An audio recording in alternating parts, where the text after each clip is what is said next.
Hi, everybody. I'm Tina Powell of C-Suite Social Media, and welcome to 6-Minute Saturdays, where we give you 6 minutes of great marketing tips and advice that you can execute within your own firm. So today we're going to be talking about retargeting, and it is a very hot topic right now in marketing, especially with regards to Facebook and Google. So here we go. Let's talk about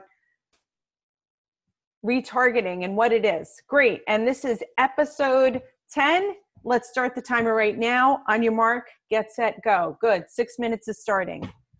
So what is retargeting? So you might have heard the term retargeting, and we will make sure that good. Okay. So let me give you a formal definition for those who are curious about what retargeting is.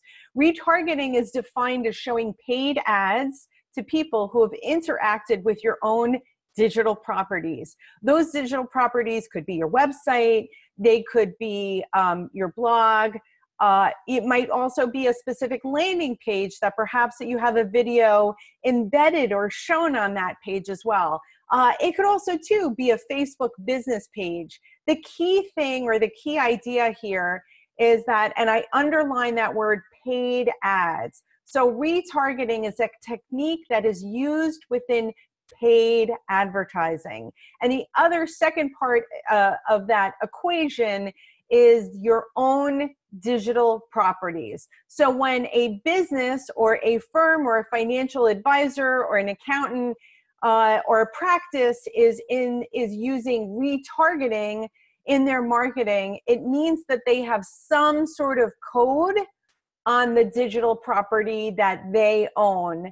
And then the second part will be the ads that we'll talk about in a minute here. So how and why does retargeting work? Why is it an effective technique for marketing? Well, the idea is that people who have shown an interest in your website, or maybe they've downloaded a white paper, people who show interest or an affinity in your brand, they might have even watched a video. Well, those people are more likely to convert than cold traffic. So cold traffic would be people that have never heard of you before, who might not even be in your target audience. So again, we use retargeting as a technique or a tool to get in front of people who have showed some form of affinity towards our brand. So how does this work, right? How does retargeting work? Well, it's a little different on Facebook and it's a little different on Google. Actually, Google calls their retargeting actually remarketing. It gets very confusing, but today, for the purposes of our discussion, I'm going to show you really easy an example with the Facebook Pixel. So Facebook Pixel is a little bit of a code. And again, retargeting, we're placing that code on a digital property that we own, and it basically places a cookie there. So as those website visits or the visits to that specific page happen, that it automatically puts them into an audience. So you yourself may be aware of the fact that you have been retargeted, because it's like when you've searched for something or you have visited a page of website and then all of a sudden it shows you an ad. That's retargeting. It's that kind of that creepy factor that we've all felt or that we've all seen when ads are following us. Well, that's what it is. It's retargeting. It's because we've been to a property before that had a little cookie and they gave it to us. Okay, so here I want to show you an example. Even Facebook, there is a way for you to tell whether or not a site has a Facebook pixel. And here's one right away, right? I'm sure a lot of you have visited the Salesforce website. Well, I have what's called a Facebook Pixel Helper. It's right in that upper right-hand corner, and you can see the number 4 in it. And here, if I show you, that's what it is right there. It's a Chrome extension, so anybody can download it. And then you can start to see actually what sites you visit, whether or not that they have this pixel installed so that they can retarget you in the future. So I'm sure that when I'm on Facebook again, that Salesforce is going to show me ads, and I'll show you an example of those ads so that I automatically now am part of a retargeting audience.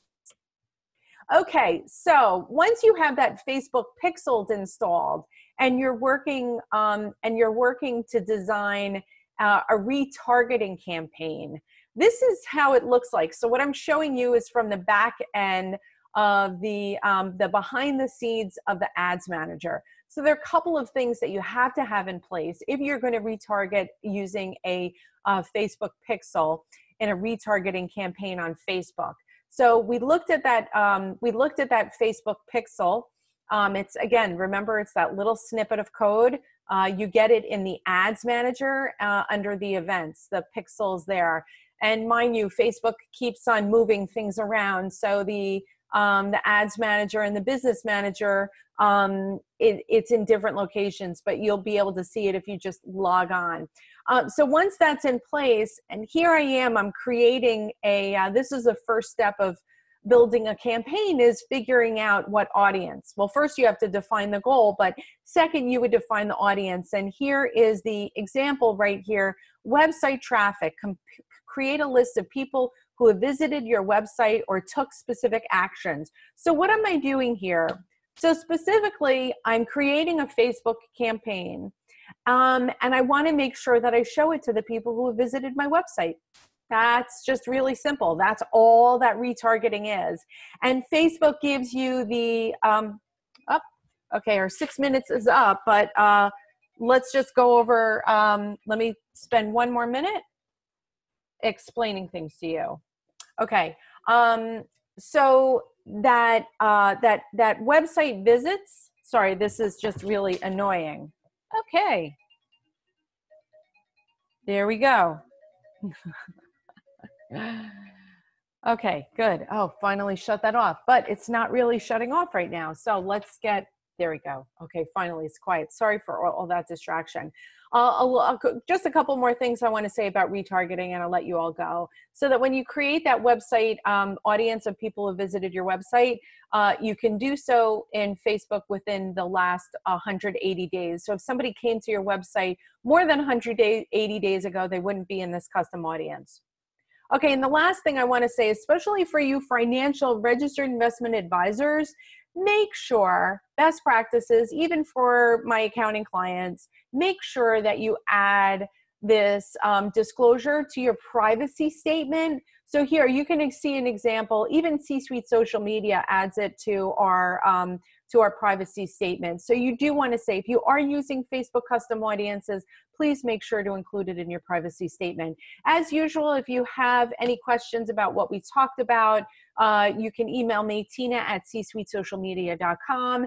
And then if you want to join our mailing list and get great marketing tips for financial services, then you'll text the word Tina in all caps to 444-999. Everyone have a super Saturday, and I will see you here next week. Thank you. Bye.